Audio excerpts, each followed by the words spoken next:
Alright, everybody. It's us again. Hey, Lucky. Say hi. Hi. Come on.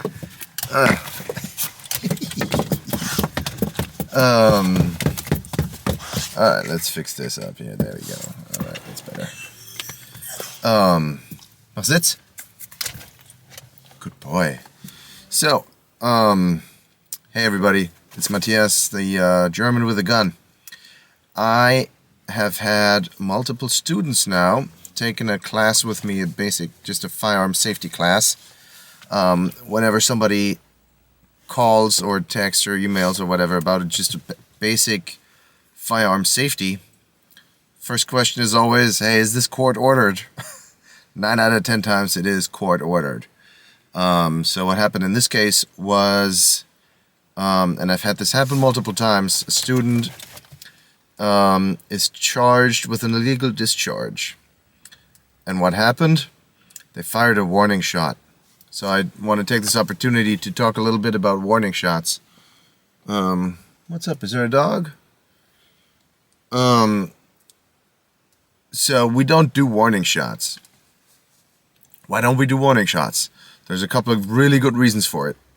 Well, first of all, if you're firing a warning shot that is not intended to go towards the bad person, then you've put an ineffective round downrange. Not even downrange, you put it somewhere. But you've used one round ineffectively because you weren't even trying to hit the bad guy. So now you're short one. You reduce your ammo by 1 in a very ineffective way. If that's the one that makes the difference later, you're going to really kick yourself. Secondly, you've all heard that saying, what goes up comes down, right? Now, it doesn't matter if you shoot it up or down or on the ground or in the bush or wherever you put the round, that round is going to go somewhere. So you don't have any control over where that round is going because it'll bounce off somewhere, you'll cause a ricochet. If you're lucky, it'll go in the dirt someplace. But at a bare minimum, even if it's the asphalt, even if it's the road, you're going to damage the road. That is property damage, right? Nobody thinks about the road being somebody's property, but it's city property or whatever municipality you're in. Everything you're going to hit, you're going to cause property damage. God forbid you hit an innocent bystander. Okay, that's at least manslaughter. We're here in California, so probably more.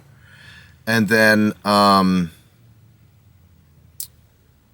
lastly, I guess, that's an illegal discharge, right? You cannot fire a gun in public unless it is, hey, excuse me, unless it is a judicious use of lethal force, aka a defensive gun use, or you're at the range or in some other area that's designed to shoot.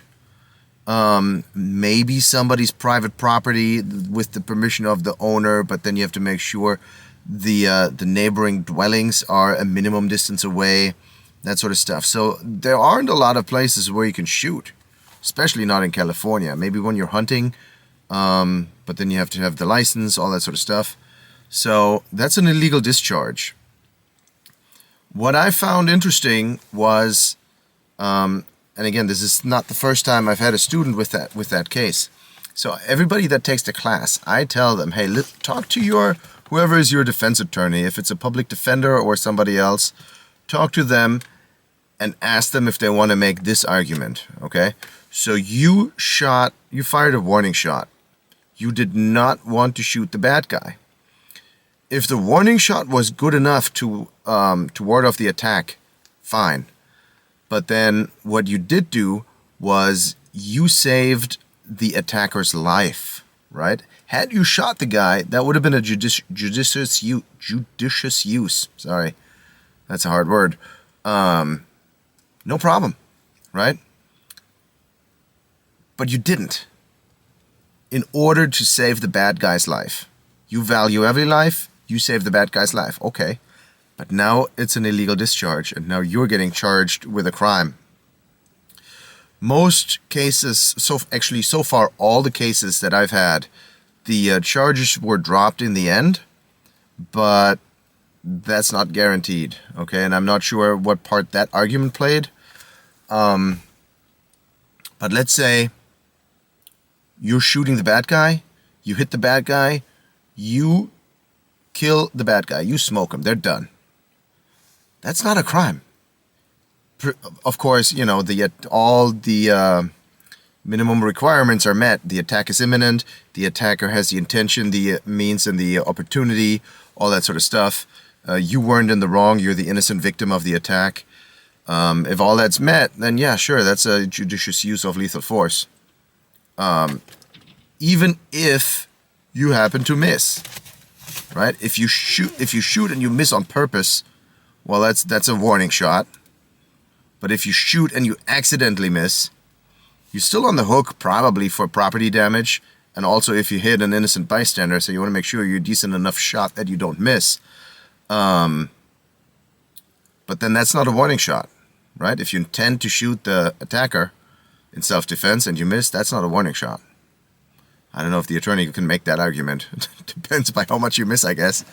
But so keep those things in mind, okay? We don't do warning shots. That's not going to go well for you. For one, you waste a round that you might need later. You're going to cause property damage. You may cause an injury to an innocent person. And it's an illegal discharge. So don't do that. If you feel like a brandishing isn't enough to get the other guy to rethink their actions, then by all means, that person becomes your target. Okay? If you hit your target, you're in the right. So don't do warning shots. We don't do those. You got anything to add? Hey, psst, Mr. Lucky. There's a bird out there he wants to get real bad. All right, don't do warning shots.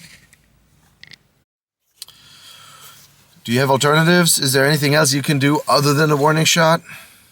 Well, brandishing, verbal warning, either before or after you take the gun out.